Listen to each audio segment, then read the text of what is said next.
In recent exercises, the Chinese Marine Corps showcased their amphibious landing capabilities off the coast of Fujian. The star of the show was the Type 05 amphibious assault vehicle, an imposing machine equipped with a 105mm cannon.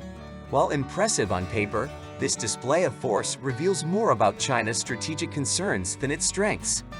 The reliance on these assault vehicles highlights a critical weakness in China's potential Taiwan invasion plans: uncertain air superiority.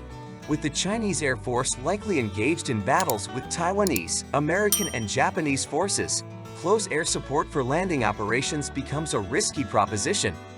This leaves the Type 05 as the primary source of firepower for invading forces.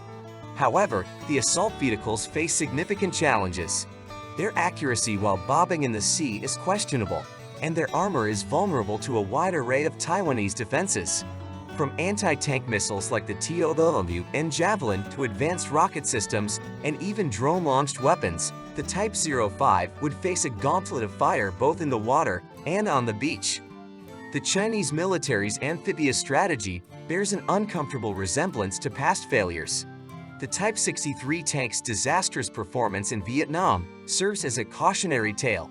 Like its predecessor, the Type 05 prioritizes water speed at the cost of protection, making it ill-suited for the rugged terrain and urban combat it would face in Taiwan. China's plan to use civilian roll-on, roll-off ships to transport these vehicles closer to shore is fraught with risks. While potentially evading satellite detection, these ships would be easy targets for Taiwan's sophisticated radar and anti-ship missile systems. The limited escort fleet available to protect these transports would struggle against Taiwan's impressive arsenal of over 1,000 anti-ship missiles, including advanced Harpoon Block Q and indigenous Zhangfeng designs. The introduction of Taiwan's domestically produced Haken submarines adds another layer of complexity to China's invasion plans. These stealthy vessels, armed with torpedoes and capable of deploying smart mines, pose a severe threat to any Chinese fleet approaching the island. On land, Taiwan's defensive capabilities are equally formidable. A network of anti-tank weapons, including Stinger, Javelin, and Spike missiles, would make short work of the lightly armored Type 05 vehicles.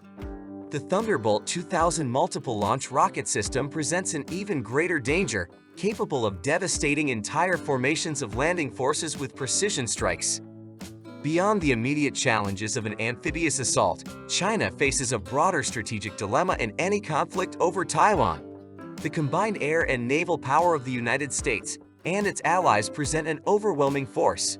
America's fleet of advanced fighters, including F-22s and F-35s, outnumbers and outclasses China's Air Force. The U.S. Navy's carrier strike groups, with their powerful air wings and Aegis-equipped escorts, could effectively blockade China and prevent any meaningful resupply of an invasion force. The disparity in bomber capabilities is particularly stark.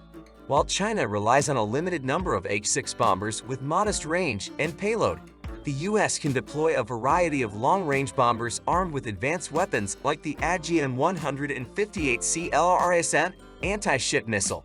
These weapons, with their autonomous target acquisition and swarming capabilities, represent a nightmare scenario for Chinese naval planners. Logistically, the U.S. military's ability to rapidly deploy forces and supplies throughout the Western Pacific far exceeds China's capabilities.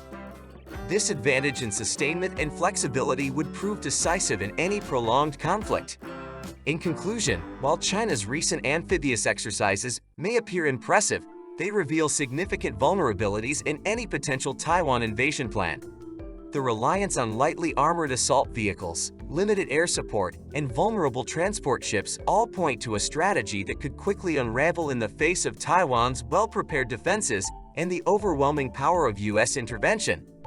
The wisest course for China may be to avoid direct military confrontation and instead focus on maintaining its influence within the East and South China Seas.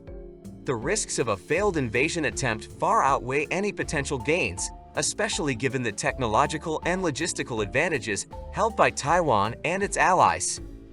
Thank you for watching this video analysis of China's military capabilities and strategic challenges. If you found this information valuable, please like and subscribe to our channel for more in-depth examinations of global military and geopolitical issues. We wish you all the best and look forward to bringing you more insightful content in the future.